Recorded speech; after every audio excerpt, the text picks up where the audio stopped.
Only the movie stars basically had these kind of cars.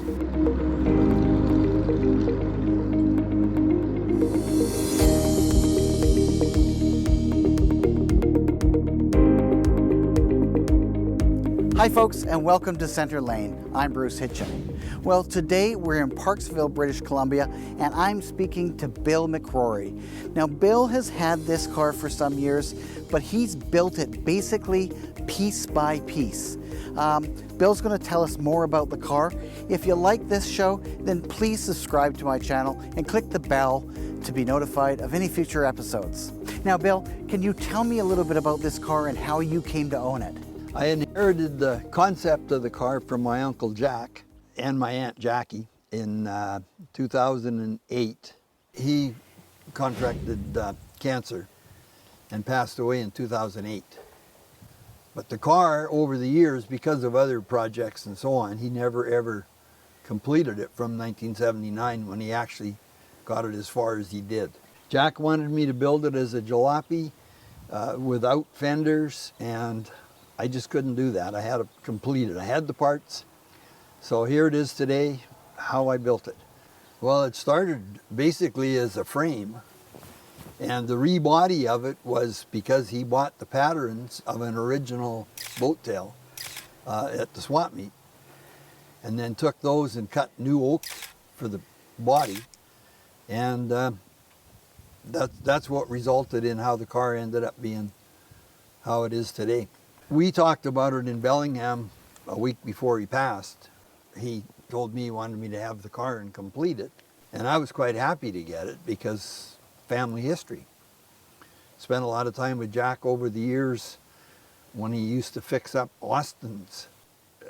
I had to do the best I could with the car. I have experience, but I didn't spend a lot of years when my kids were growing up. I spent it with hockey and soccer, and I had a Model A two-door that I kind of put on the back burner, and when I moved to the island, I sold it for basically scrap.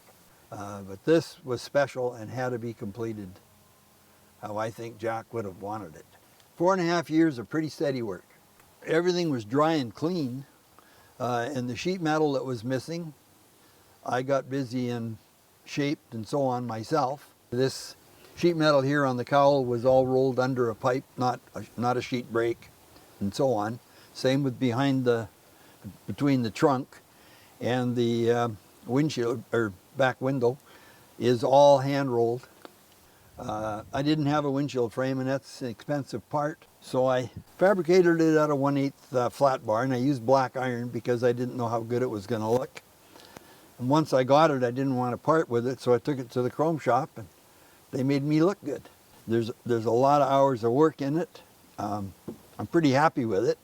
Jack's body man, Brett, did the fabrication of the Boattail out of steel and sheet metal, and he put the 40 Ford hood. He sectioned it and put it on, and it opens and is a functional trunk. It's better than an Auburn. I could put luggage and lawn chairs, and it's a real benefit to this car. Jack put in a motor that he thought was a 38 Plymouth Flathead 6. Turned out to be a 58 Plymouth 251 cubic inch, which I put a dual carb intake manifold on it. The transmission here in the last couple of 3 years, I changed it out, and it's an S10 Chevy. Easy swap. Put it in, and it's got a 8-inch Ford rear end. And I love it with the 5-speed. It idles down the road 2,000 RPM. They're both Auburn fenders, but 2 different years. And one didn't have the bead on the side. And I had to make all that. I bore with a shrinker stretcher and got the shape out of a piece of flat bar, and there it is. It's base clear, and it came out pretty good for backyard paint job. Well, most people don't realize that they're made in America. Came from Auburn, Indiana.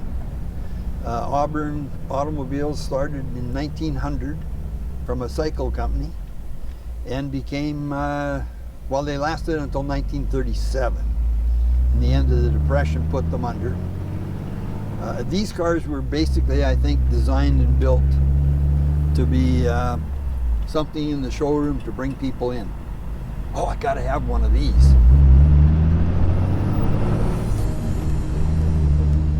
Oh, I think he'd be pretty happy, because originally he wanted it with, like I say, without fenders, just make it a speedster. And I'm sure that a lot of the Puritans would think twice about this car because it's modified. Nobody modifies an Auburn. It made the club t-shirt. I've collected my share of trophies along the way. It's been fun, and I wouldn't part with it.